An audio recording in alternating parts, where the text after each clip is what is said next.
uyu mwana w'umukobwa yari ari mu mwaka wa gatatu wa university. Ibi byose nibwo byatangiye ubwo yaburaga ababyeyi be ku bari babiri igihe yari abakeneye cyane. Ubuzima bw'uyu mwana w'umukobwa bwaje kwangirika bitewe na nyirarume w'umugome, nyirarume ukunda ibintu, nyirarume utagira umutima. Ariko igihe isi yose yari yamaze kumutera umugongo, haje kugaragara umuntu wamwitayeho, umugabo ufite dread, umugabo wambaye imyenda yanduye. Uyu mwana w'umukobwa rero yaje gukundana n'uyu mugabo, ndetse nyuma yaje no kumushyingirwa. Uyu mugabo bitaga umugabo w'umusazi yari abitse ibanga ryaje gutungura buri umwe wese. Ndagusaba kugira ngo nimba uri mushyashya ukande subscribe, ndetse ukande no kunzogera kugira ngo ujye ubasha kubona ubutumwa bugufi igihe cyose nshyizeho iyindi nkuru.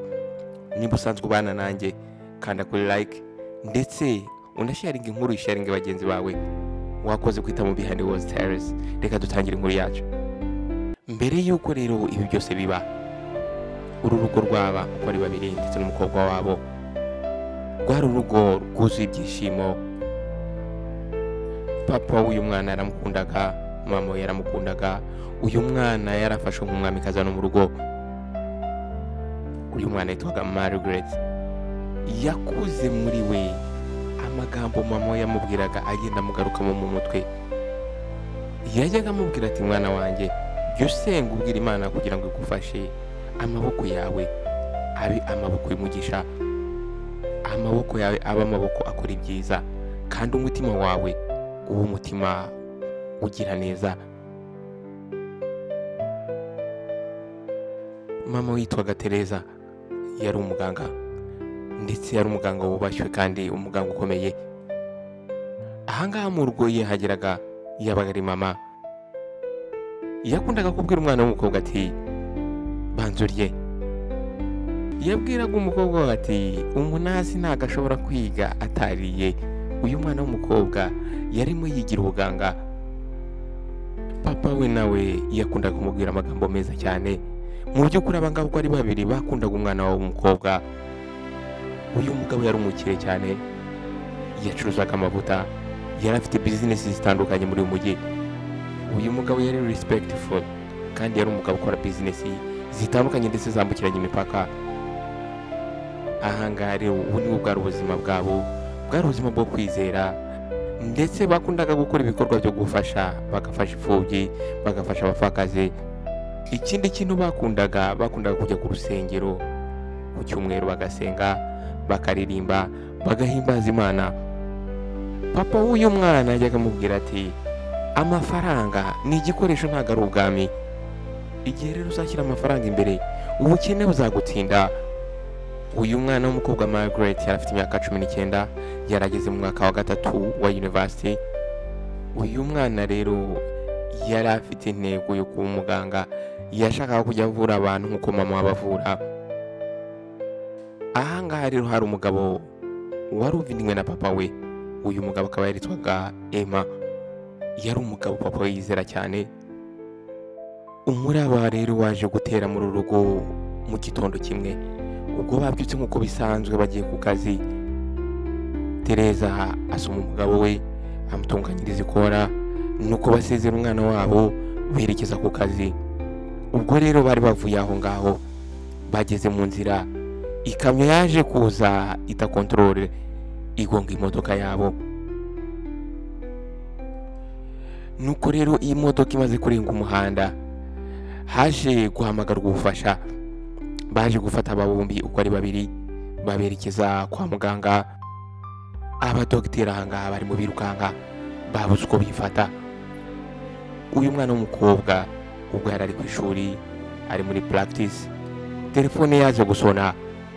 Nuko umwana aje gufata telefone, baramubaza ati, se uri Margaret? Umwana avuga ati, yego. Baramubwira ati, wihuse cyane, ngwino hano kuri National Hospital. Umwana ntigize abaza ibibazo, ahubwo yahise yirukanka. Umwana akinjira ngaha mu bitaro, akinjiramo yahise abona ko byanze bikunze batamuhamagariye amahoro. Umwana yahise atangira gutaka, atangira gusakuza, arabaza ati, mama wanjye ari hehe? Umudogiteri yaramurebye, abura uburyo yabimusobanurira. nuko ari bo umwana w'umukobwa aramubwira ati mwana muto, twakoze ibishoboka byose, twagerageje ibishoboka, ariko mama wawe ntabwo yabishoboye, ntabwo yabashije kubaho. Umwana yahise ajya ku mavi atangira kuvuga ati hoya hoya, atangira kurira. Mu gihe rero akiri kurira aho ngaho aririra mama we, undi mudogiteri yahise aza aho hafi aho ngaho ahita avuga ati Chief Ado nawe yitabye Imana. Uyu mugabo Chief Ado niwe wari papa we. Umwana yaje kubura ababyeyi uko ari babiri mu maherere. Ababyeyi yaragikeneye, ababyeyi yarakeneye hafi ye. Umwana yumvise ari nkaho isi imugwiriye. Umwana yararize abura uko yifata. Nuko rero ntabwo byatinze baje gushyingura ababyeyi be. Margaret yahagaze hagati y'izi sanduku uko ari ebyiri ararira cyane, atangira kuvuga ati mama, mama, papa, muragiye koko, ubuse nzabaho gute? Ni gute nzabigenza? Ni gute nzasavayivinga? Uyu mwana yarateye agahinda. Abari bari aho ngaho bamwe batangiye kwicwa n'agahinda, batangira kurira nabo. Wa mugabo Emma wa mu onkre uyu mukobwa nawe yatangiye kurira, atangira gukubita amaboko hasi ku gitaka, atangira kuvuga ati hoya ntabwo bishoboka, ni gute mukuru wanjye wagenda? Nyuma yo gushyingura ababyeyi be, abashyitsi bose baragiye, urugo rusigara ruri empty, rusigara nta muntu usibye umwana w'umukobwa wenyine. Margaret yasigaye mu cyumba cya mama we, yicaye wenyine, ari kumva impumuro ye, abona imyenda ye, ariko se yari kumukura hehe? Mama we yari yitahiye. Umutima w'uyu mwana wabaye nkaho warucitsemo ibice, ariko muri we yaje kwiyemeza yuko agomba gukomeza kwiga, agomba kurangiza ibyo yatangiye, agomba gukora ibyo yari yasezeranyije mama umubyara.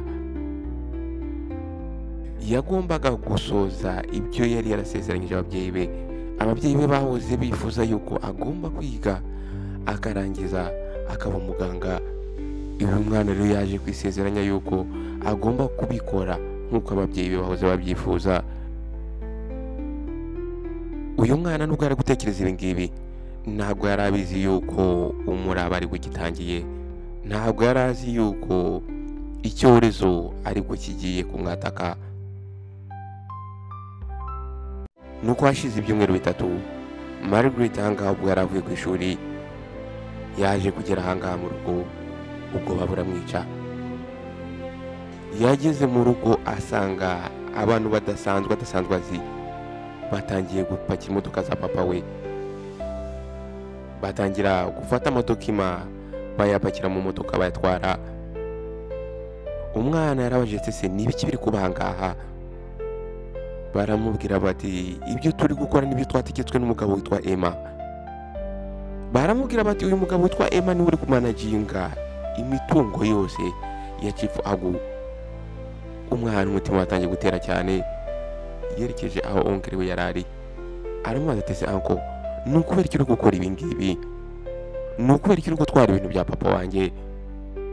Umugabo aramubwira ati Margaret, uracyari muto cyane, ntabwo we washobora kumanaginga aya mamiliyoni angana gutya. Papa wawe yaranyizeraga, urabizi, ngomba kwita kuri ibi bintu mbere yuko byose byangirika. Umwana ararira aramubwira ati oya, urimo urambeshya ndi kubibona. Papa ntabwo yigize avuga yuko uzamuzungura. Ati papa yavuze yuko business ze zose ari izanjye. Aho ngaho Emma yatangiye kurakara. Ati mukobwa muto, nta mbaraga ufite, nta mafaranga ufite, ndetse nta n'umugabo ufite. Nindamuka nkuretse nkakurekana n'ibi bintu, uzabigenza gute? Uzabyitwara mute? Uzarya iki? Ese niyo uzaryama? Ariko nkwibutse yuko uyu mugabo yari umumaza ngo azaryama hehe, kandi iyi nzu yari yicayemo ari inzu ya papa we. Munyumvire namwe, amagambo uyu mugabo yabwiye uno mwana yarameze nk'aho ari icyuma kiri gukata uyu mwana mutoya. Uyu mugabo rero yaje gutwara buri kimwe cyose cya papa w'uyu mwana, kimwe kuri kimwe byose arabitwara. Wa mwana rero wahoze afashwe nk'umwamikazi yatangiye kujya asuzugurwa, yatangiye kujya afatwa nk'icyo ntazi mu nzu ya se.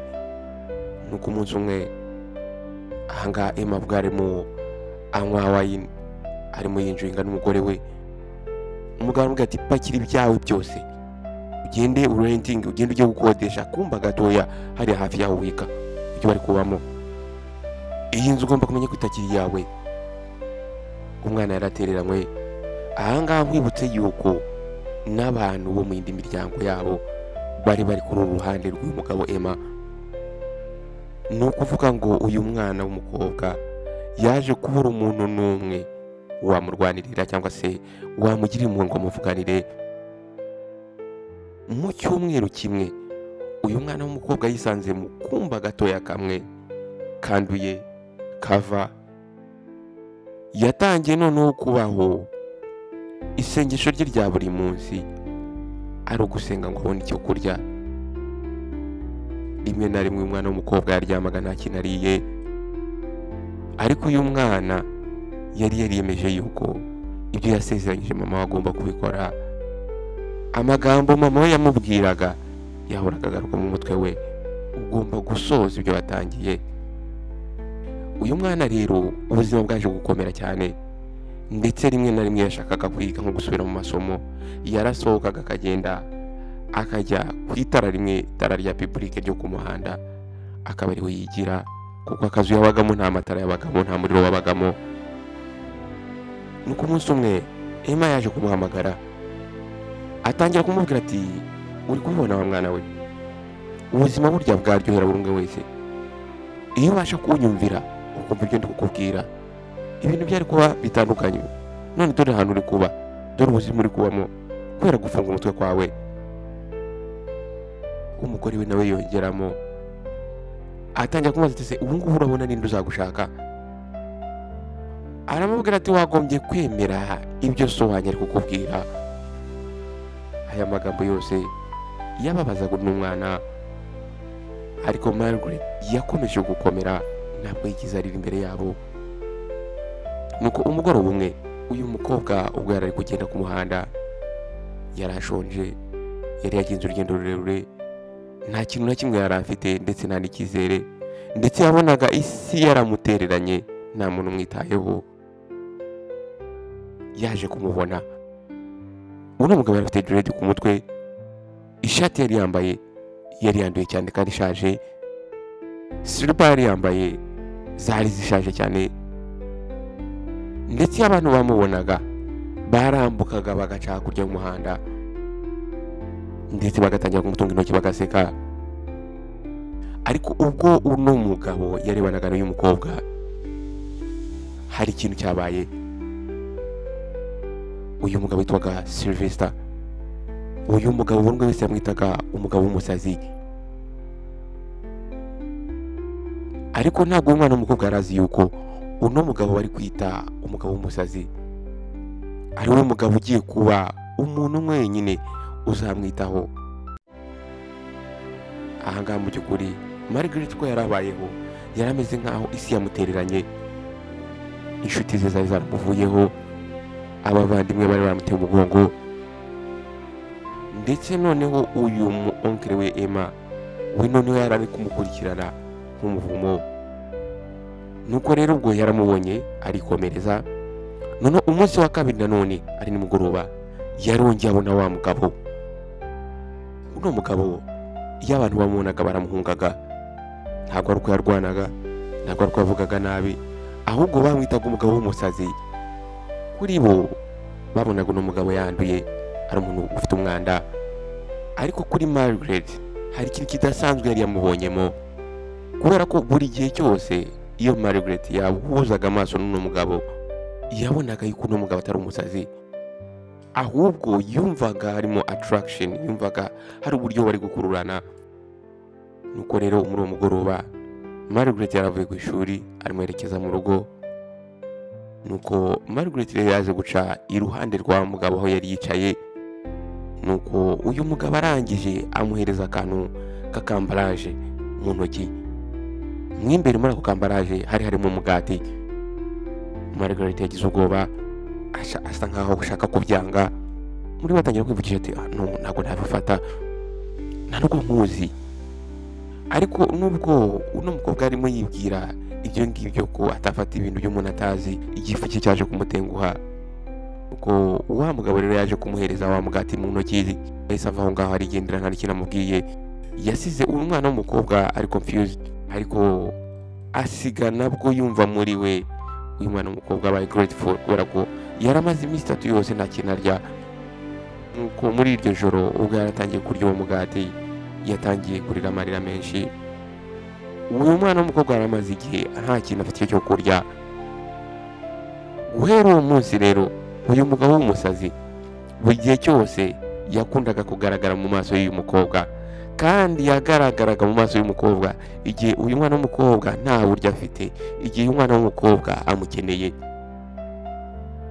Rimwe na rimwe yarazaga akamuha udufaranga dukeya, rimwe na rimwe hari igihe yamuhaga ibyo kurya, rimwe na rimwe hari n'igihe ntacyo yamuhaga ariko akamubona akabona ko barebanye. Ariko murabizi namwe ubu buzima abo tubana nabo ntago bajya banyurwa, nta nubwo bajya banezerwa. Abantu rero batangiye kujya bamusereza gutyo, batangiye kujya bamuseka, ndetse batangiye kumubwira bati none usigaye gukundana n'umusazi. Ahangaha rero uyu mwana Margaret yatangiye kujya yumva afite ikimwaro, ariko ubwo yitegerezaga uyu mugabo bitaga umusazi ntabwo yasekaga, nta nubwo byagaragara yuko umugabo w'umusazi, ahubwo uno mugabo yaramwitegerezaga ku bwarizo rero utazi.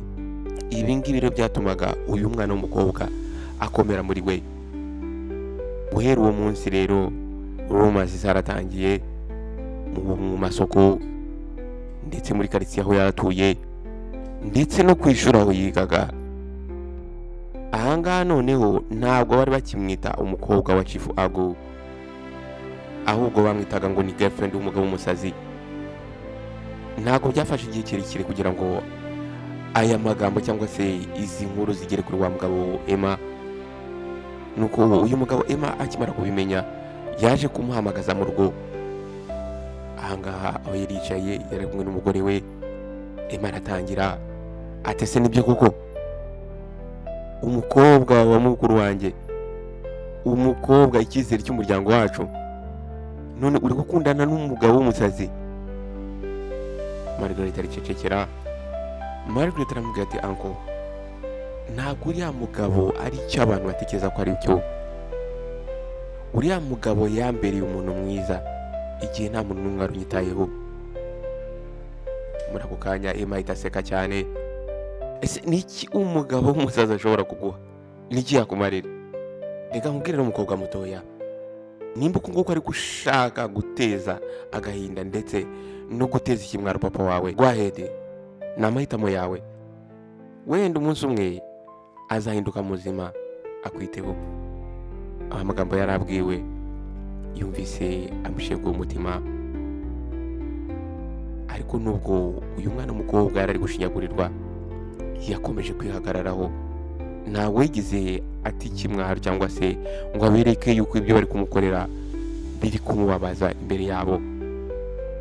Uyu mwana w'umukobwa yitegereza onkire we, aramubwira ati uncle, ushobora kunseka, ushobora kumbwira nabi, ushobora kuntuka, ariko uriya mugabo we, aramubwira ati at least ntabwo uno mugabo ari kunyiba nk'uko we wiyibye papa wanjye. Muri ako kanya isura ye mahise ihinduka. Niko tutinyuka kumbwira gutyo, kobwa w'igicucu? Aho ngaho rero yaramutose aramutoba. Nuko umwana w'umukobwa ahita asohoka aho ngaho arigendera, yisubira muri ka kazu ke yabagamo. Ariko nubwo uyu mwana w'umukobwa yarimo aca muri ibyo byose, umutima we wari ukomeye, umutima we wari ukifite ya pride ababyeyi be bari baramushyizemo. Ubwo rero igihe cyakomeje gutambuka, ubuzima bwakomeje noneho gukomera cyane kurusha kuri uyu mwana w'umukobwa. Ariko igihe cyose uyu mwana w'umukobwa Margaret yabaga agiye kugivinga up, agiye kubivamo yumva acitse intege. Wa mugabo yaragaragaraga, ndetse rimwe na rimwe uyu mugabo Sylvester hari igihe yamuzanaga amafaranga yo kwishyura ishuri, hari igihe yamuzanaga amafaranga yo kwishyura inzu. Igihe cyose uyu mwana w'umukobwa yumvaga acitse intege, uyu mugabo yarahagaragaraga, yarazaga. Ntabwo uyu mwana w'umukobwa yarazi uburyo uyu mugabo bitaga umugabo w'umusazi yabonaga amafaranga, nta nubwo yarazi impamvu uyu mugabo ari kumwitaho. Ariko igihe cyose uyu mugabo yazaga igihe nyacyo, yazaga igihe uyu mwana w'umukobwa akeneye ubufasha. Nuko umugoroba umwe, ubwo uyu mwana w'umukobwa yaravuye ku ishuri, yarananiwe kandi ashonje, ngo agikingura umuryango yaje kubona akamverope gatoya. Agifungura iyi amverope yasanzemo ibihumbi 50.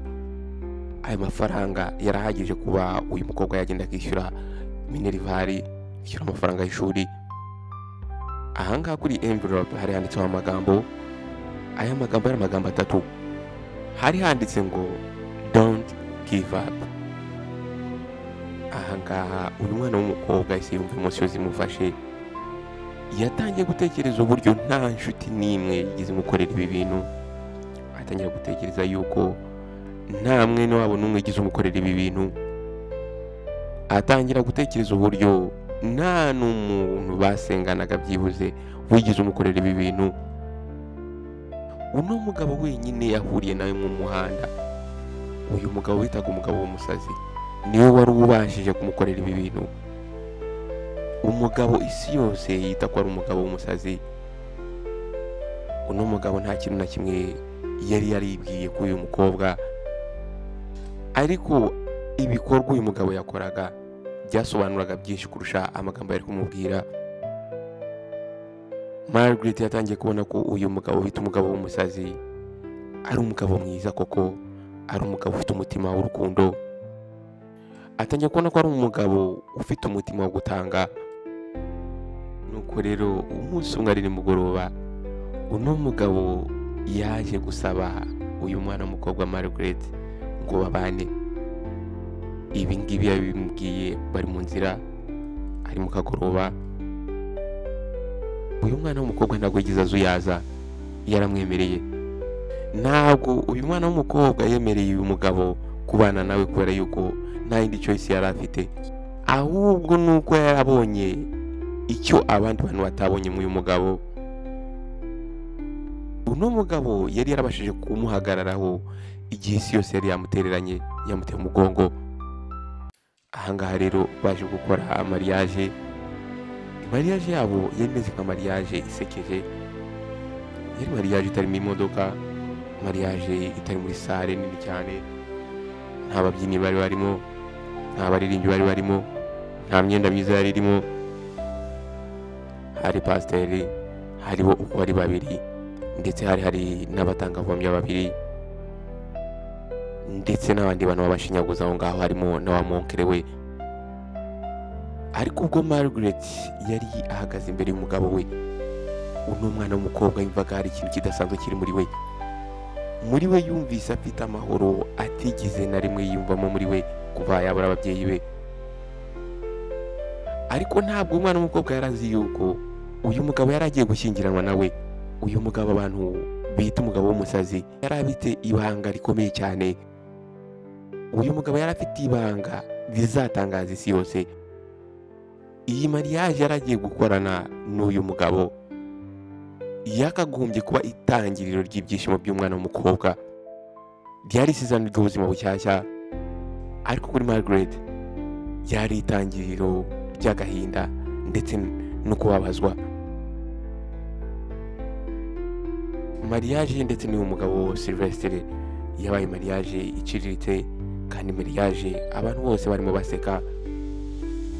Hari abantu bakeya nk'uko nabikubwiye, ndetse pasiteri nawe wari uri kubasezeranya yari arimo agerageza kumwe, ari kugerageza ashakisha amagambo meza yavuga bitewe n'uburyo yabonaga abantu uko bameze bamuri imbere. Nawe ubwe muri we yari afite kuba yabasuzuguye, ndetse n'abantu hanze aho ngaho barimo bavuga amagambo bavuga bati umukobwa wa Chief Agu yasezeranye n'umusazi. Nta konvoyi bari bafite y'imodoka, nta muziki. Ahangaha rero bavuye mu rusengero, Sylvester afata Margaret umugore we mu ntoki, bava aho ngaho baragenda. Abantu batangiye guseka nk'uko bisanzwe, ariko Margaret ntabwo yabyitayeho, yafashe umugabo we aramukomeza. Abangaba rero uko ari babiri bagiye kuba mu kazu gatoya, baryamaga ku kamatera gatoya cyane. Uno mugabo yakoraga ibishoboka byose akazana udufaranga yabashije kubona dukeya, akaduhereza uyu mukobwa, akamubwira ati Margaret, fata aya mafaranga uyakoreshe ku ishuri. Nuko umugoroba umwe yaje kumubaza ati se Sylvester, aya mafaranga uri kuyakura hehe? Uno mugabo arangije amwima amaso, aramubwira ati ntugire ikibazo cyanjye, wowe wite ku dreams zawe, wite ku nzozi zawe. Ko yaje rero kumufata ibiganza, aramwegereza. Bya biganza buri umwe wese yahoze aseka, bya biganza buri umwe wese yahoze avuga ngo ni ibiganza by'umugabo w'umusazi. Ariko ubwo yamufataga ibiganza, uyu mukobwa yumvise afite amahoro, yumvise ari protected, yumvise agize amahoro atigeze agira ubwo yabaga muri ya nzu yari ya papa we, ubwo yabanaga na wa monkere we. Umwana mukobwa yitegereza umugabo Sylvester, aramubwira ati Imana iguhe umugisha. Aramubwira ati nubwo isi yose ikwita umusazi, kuri njyewe uri umumarayika wanjye. Ikintu rero batari bazi, wa mugabo Sylvester yabagaho ubuzima bubiri. Hari ubuzima yabagamo bwo kuza ahangaha akigira umusazi muri aka gace, abantu bakabona ko ari umusazi. Ariko hari igihe yageragaho akadisapiringa akabura. Uno mugabo yari umugabo w'umukire cyane. Ntabwo uno mugabo yahoraga asaba ibyo kurya cyangwa se asaba amafaranga nk'uko abantu batekerezaga. Uno mugabo yari afite ubwami.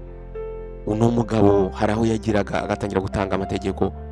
Uno mugabo hari aho yagiraga abantu bagatangira kumupfukamira. Mu by'ukuri usibye Margaret, niwe warabashije kubona uyu mugabo akabona ikimurimo. Abandi bose bamubonaga nk'umusazi. Atari uko yamubonye ko ari umubillionaire, ahubwo yabonye ko ari umugabo ufite ubumuntu, ndetse ari umugabo w'inshuti nziza.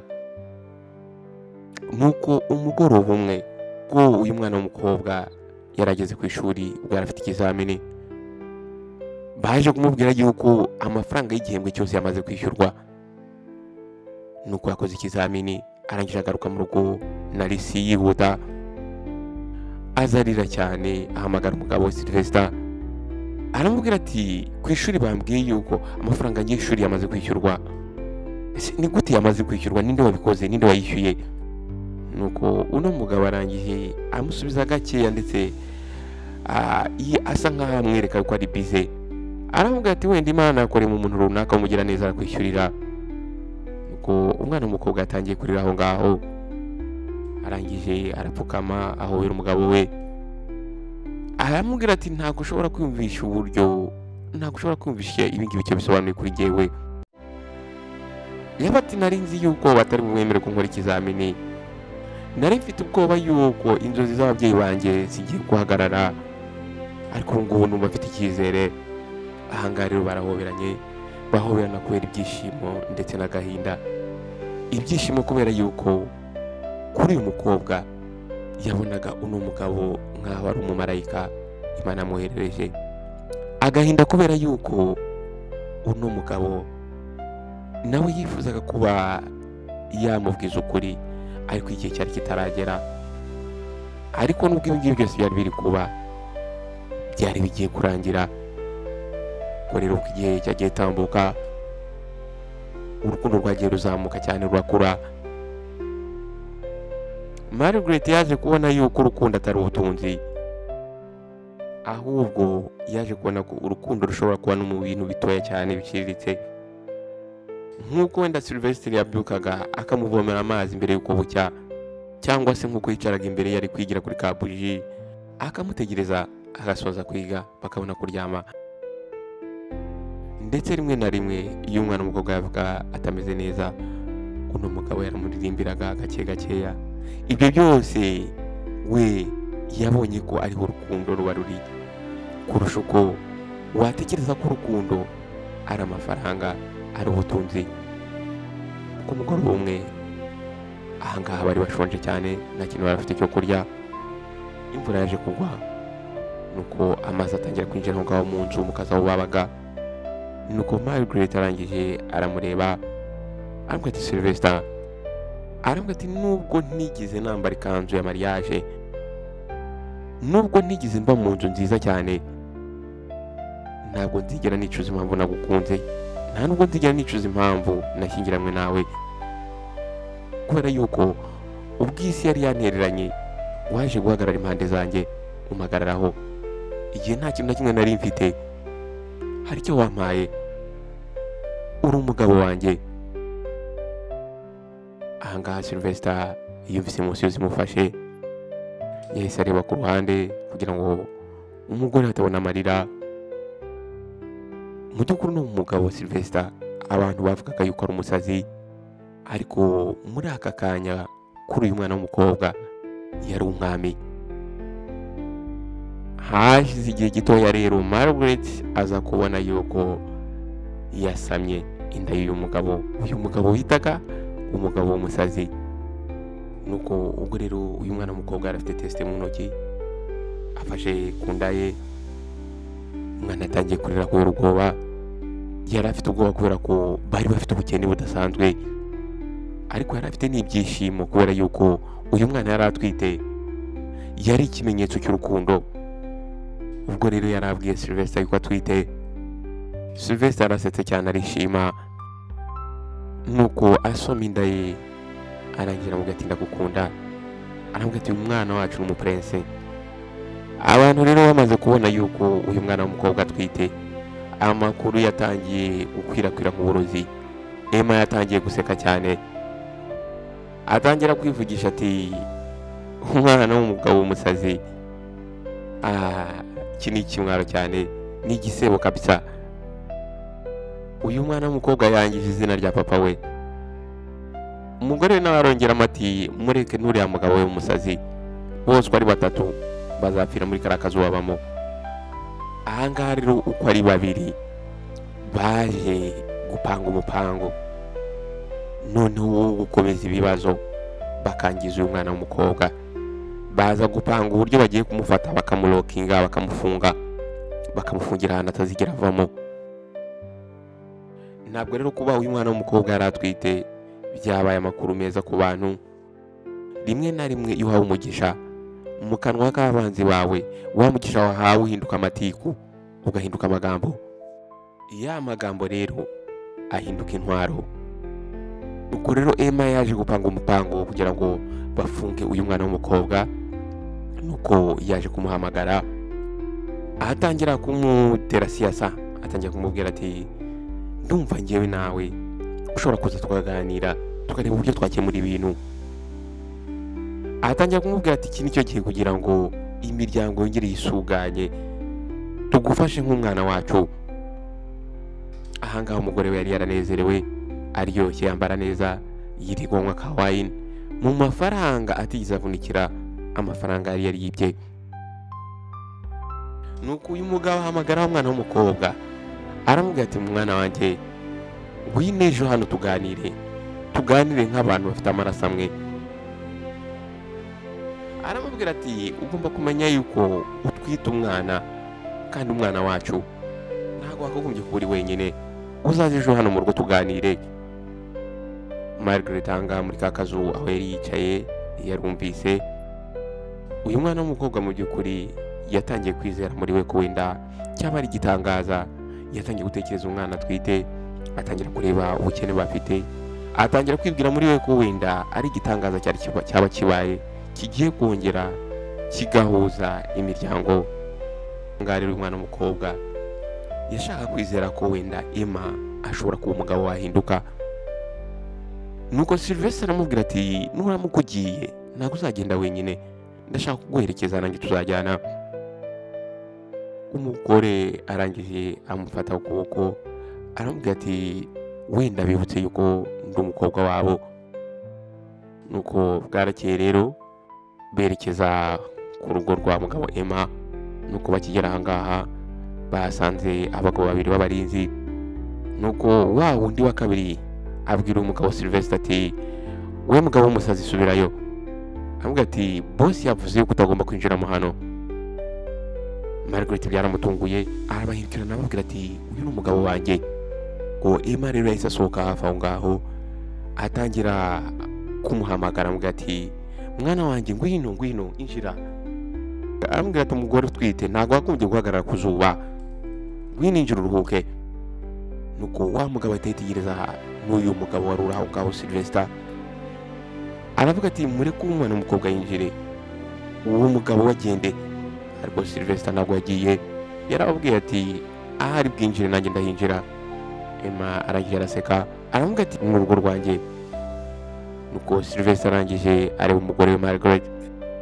Sylvester arangije amukora ku matama aravuga ati icyakubaho icyo ari cyo cyose utabaze ndaza kuba ndi hano.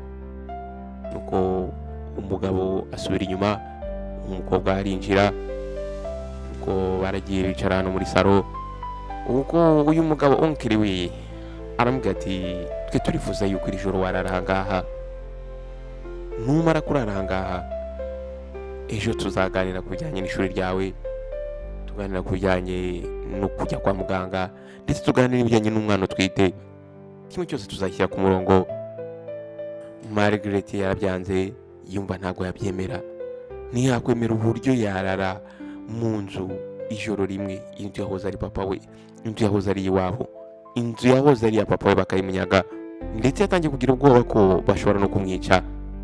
Aha rero bakomeje kumwinginga, bakomeza kumwumvisha uburyo ibintu biri bugende neza, bakomeza kumwumvisha uburyo bashaka kwiyunga nawe, bamwumvisha uburyo bashaka kumusubiza ibintu by'iwabo.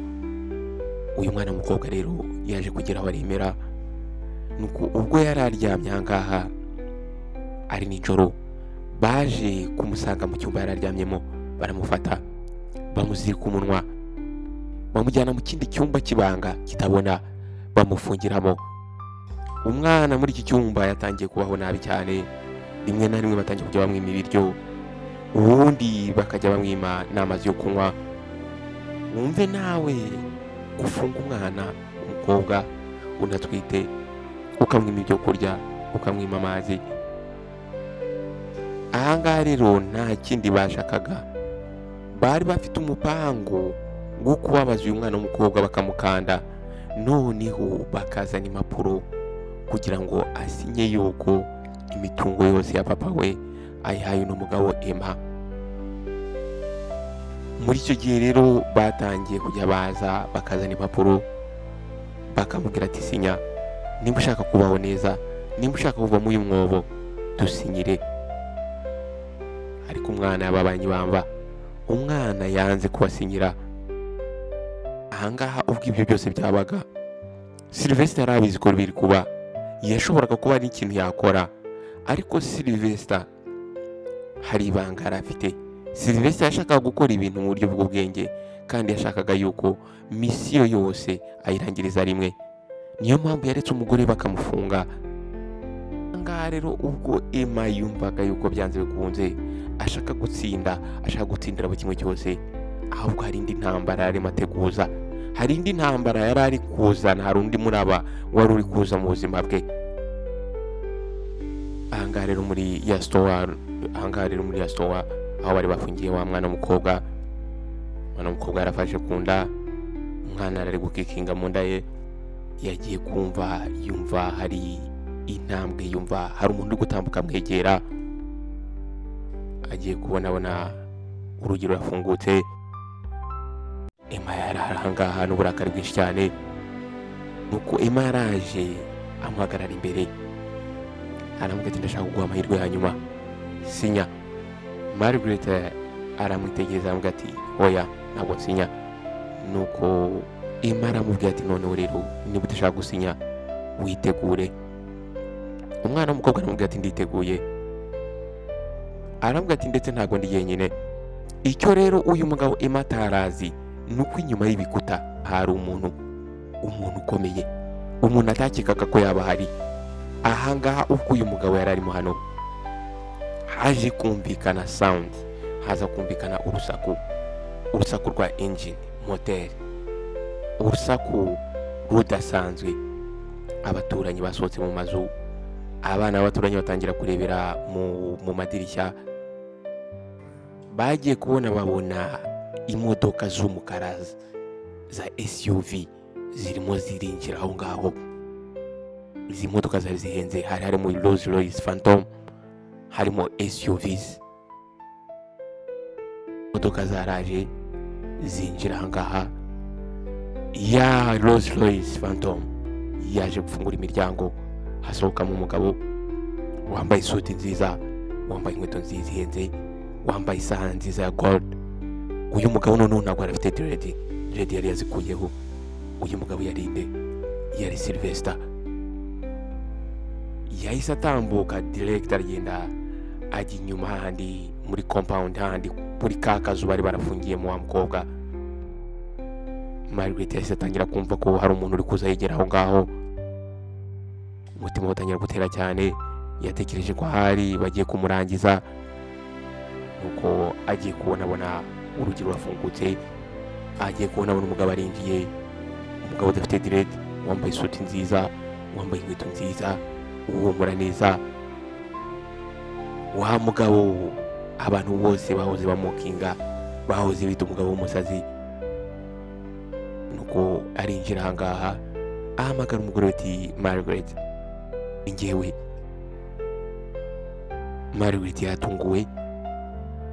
Sylvester aramwegereye, aravuga ati njyewe, umugabo washyingiranywe nawe, umugabo basetse ariko umugabo batazigira banamenya. Ahaga Margaret yaratunguwe, amaso yayahanga uyu mugabo, atangira kumwitegereza. Mu by'ukuri yabonaga ari umugabo udasanzwe, yarasanzwe amumenyereye mu myenda icisaguritse, yarasanzwe amuzi afite dread. Nuko umugabo aramubwira ati izi ntabwo zari inzozi, ntabwo bwari ubusazi, ahubwo uku nguku ari ukuri. Aramubwira ati Margaret, ndagira ngo unyumve, ntabwo ndi uwo bakubwiye ko ndi, ntabwo ndi umusazi, ntabwo nigeze mba umusazi. Amarira yatangiye kuzenga mu maso y'umwana w'umukobwa. Uwo mugabo aramubwira ati njyewe nitwa Sylvester Woba, ndi CEO wa Wobatech, mfite kampani nyinshi cyane muri Afurika, mfite business nyinshi z'amavuta, za gaz, ndetse mfite na estate nyinshi cyane. Aramubwira ati Margaret, njye ndi umupioneer, ariko nicishije bugufi nigira umusazi. Nigize umusazi kubera yuko nashakaga icyo amafaranga adashobora kugura. Umukobwa yazunguje umutwe, ntabwo yumvaga yizera ibyo bintu. Umukobwa aramubaza ati uri umupioneer iki gihe cyose? Umugabo aramubwira ati yego. Aramubwira ati njyewe nigize umusazi kugira ngo ngerageze isi. Nashakaga kureba se ninde muntu ushobora kunkunda, adakunze amafaranga yanjye, adakunze imbaraga zanjye, akankunda njyewe. None wowe warambonye igihe nta muntu n'umwe wari uri kumbona, wandwaniriye igihe bumwe wese yararimo anseka mpunga, wemeye gushyingiranwa nanjye igihe wavugaga yuko ntacyo ndicyo. Umwana w'umukobwa yatangiye kurira, aramuhobera, amarira atangira kugwa kuri ya suti yari yambaye. Umwana w'umukobwa aratangira ati uwo mwana yanjye, iki gihe cyose nari nzi ko nta kintu na kimwe ufite, nari nzi yuko uri umukene. Uwo musore aramubwira ati ibyo watekereje nibyo. Yabimubwiye, amufata amwegereza, aramubwira ati kubera yuko igerageza ry'urukundo iyo uri umukire riroroha cyane, ariko igerageza ry'igihe uri mu kimwaro riba ari igerageza nyaryo. Nuko aramubwira ati Margaret, ikizamini waragitsinze. Ahangaha rero bivuze yuko nta na rimwe uzongera kugira ikimwaro. Umukobwa yararize cyane, amarira aragwa, ananirwa kuyakontorora. Imana aranga, yabuze uko abigenza, yabuze ibyicaro, ibintu yarimo kubona ntabwo yarimo abyizera. Atangira kuvuga ati uno mugabo ni umusazi, uno mugabo yari umusazi. Sylvester yaramuhindukiranye uwo yavugaga amagambo aramaze ati nari umusazi. Aravuga ati yego nari umusazi, uko niko wanyitaga. Uko niko wanyitaga. Ibyo ngibyo nibyo wakoresheje kugira ngo uyu mwana w'umukobwa amuteshe agaciro. Ariko ndagira ngo mbwire ikintu kimwe Emma, ese umugabo w'umusazi ashobora kugendera muri iriya Rolls Royce uri kubona hariya? Ese umugabo w'umusazi ashobora kuyobora Empire? Emma yabuze ikintu avuga, atangira kugira ubwoba. Sylvester arangije aramwegera arambwira ati wibye ubutunzi bwa papa w'uyu mwana, wafashe umwana we umutesha agaciro, umwicisha agahinda, wafashe umwana wa mukuru wawe umufungira mu cyumba nk'ahari inyamaswa. Ahangaha rero nagira nkubwire yuko ubu ngubu ameza agiye guhinduka. Muri ako kanya umugore wa Emma yahise apfukama hasi atangira kuvuga ati tubabarire, ntabwo twari tubizi. Sylvester n'uburakari bwinshi cyane aravuga ati muceceke. Ahangaha baba ari abarinzi, baba ari abakozi, baba ari abaturanyi bari bumiwe. Arababwira ati muribuka ibyo mwakoreye umwana w'umukobwa, uburyo mwamuteye ubwoba, muzi byose ibyo mwamwibye. Ariko ndagira ngo mbabwire yuko ubu noneho mugiye kumbona, mugiye kumenya. Sylvester arangije arahindukira areba Margaret arambwira ati ngwino tugende, va aha hantu. Arambwira ati aha hantu ntago hagikwiriye amarira yawe. Bahise bava aho ngaho, afata umugore we ibiganza baratambuka binjira muri Rolls Royce barigendera. Bahise rero bava aho ngaho berekeza aho uno mugabo Sylvester yabaga. Bakigera ahangaha kuri iki gipangu ubwacyo cyari gold. Uyu mwana w'umukobwa agikubita amaso igipangu, akubise amaso inzira imwe imbere arikanga. Arambwira ati no Sylvester, ntabwo ibi ngibi ari byo, ino nzu ni yawe. Sylvester arambwira ati oya, ino nzu ni yacu, njyewe nawe ndetse n'umwana wacu. Bakigera aho ngaho hari abarinzi bahise bafungura, aba bombi barinjira.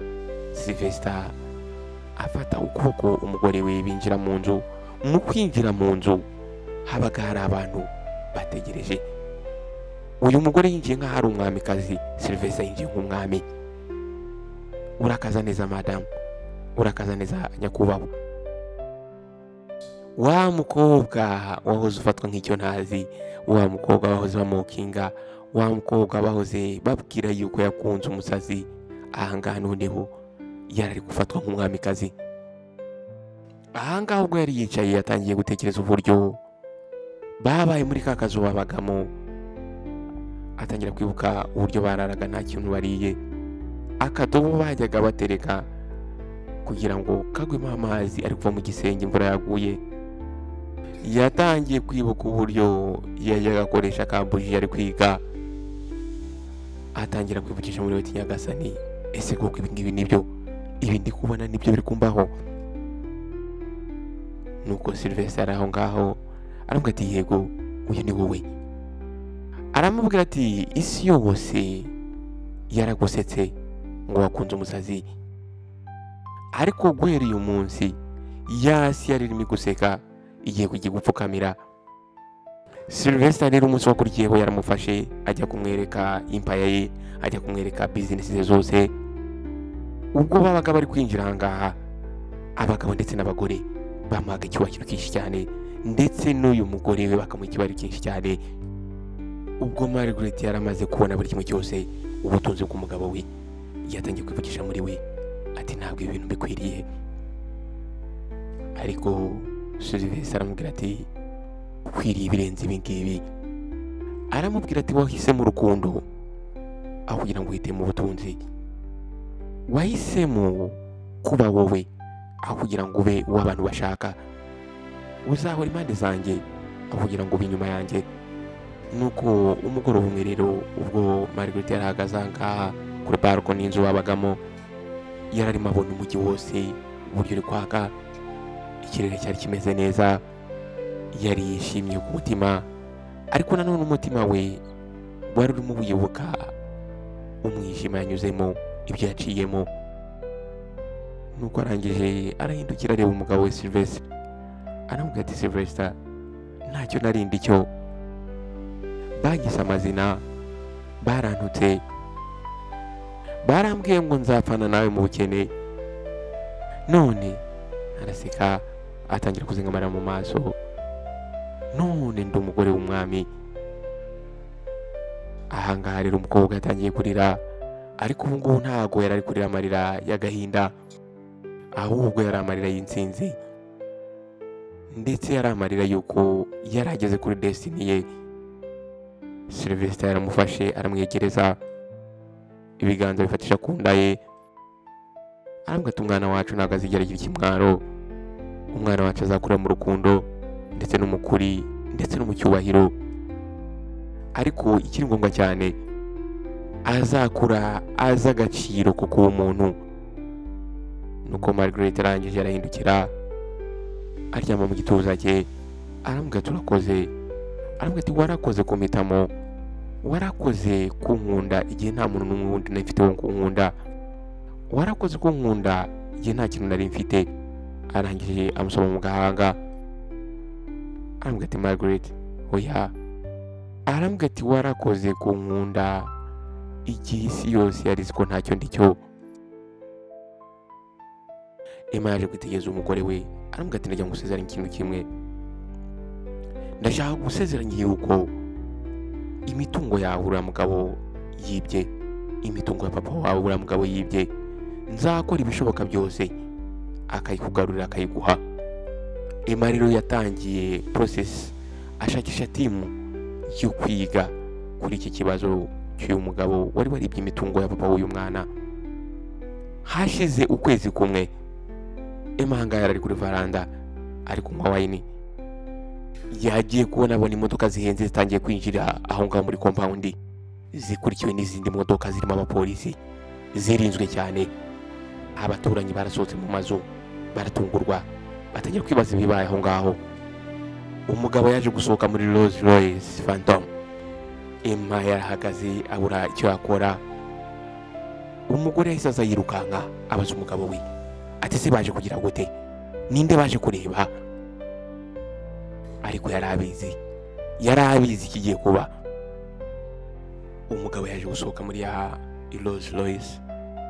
Uyu mugabo rero yaratambutse yinjira mu nzu. Nuko Sylvester ageze imbere y'umugabo, arambwira ati Emma uzi undi we?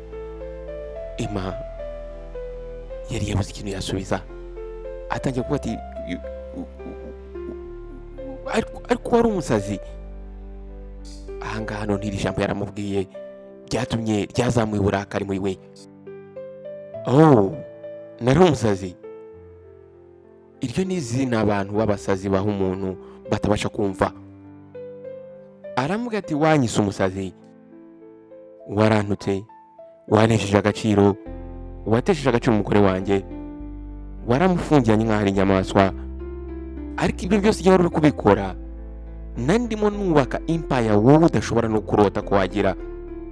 Emma yatangiye gutitira apfukama hasi. Umugore we yatangiye yagerageje kuvuga, ariko Sylvester ahita amucecekesha. Nuko Sylvester arababwira ati mwatekereje ko uriya mwana w'umukobwa mwamwangije, ariko ibyo mwakoraga byose byarimo bibasunikiriza bibajyana mu maboko yanjye. Igihe uriya mwana w'umukobwa yashyingirwaga mwarasetse, mwavuze yuko azapfira mu bukene.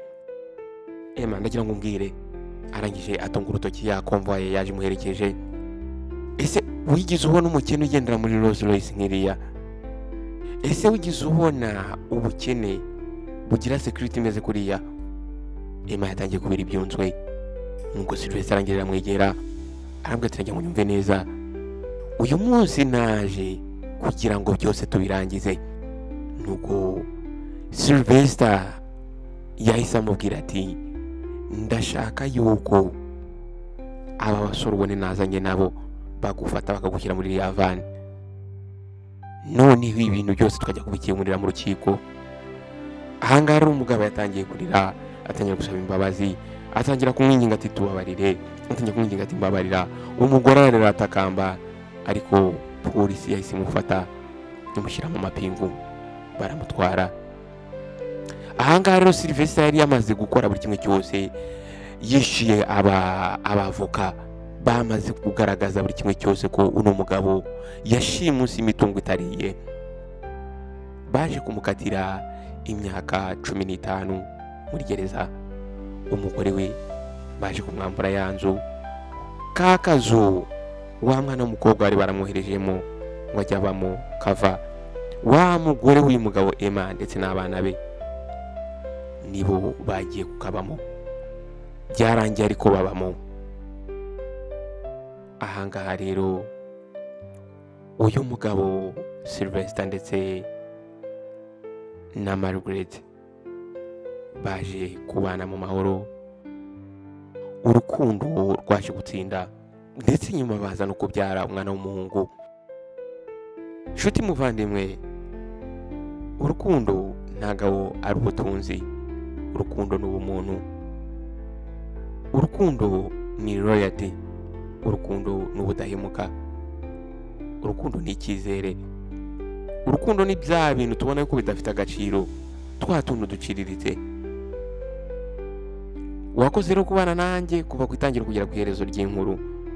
Izi nkuru genzi ukora kugira ngo zidukangure ndetse tuzigireho. Nizera ko nta muntu wari we wese udashobora kwigira kuri iyi nkuru. Nimba rero we iyi nkuru ifata nk'iy'agaciro, jya muri comment section umbwire isomo wigiyemo.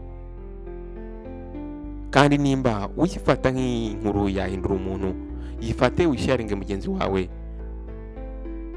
Ikindi cya kabiri, nimba uri mushyashya ntibagirwe gukora subscribe ndetse ngukande no kunzogera kugira ngo ujye ubasha kubona ubutumwa bugufi igihe cyose kizeho iyindi nkuru.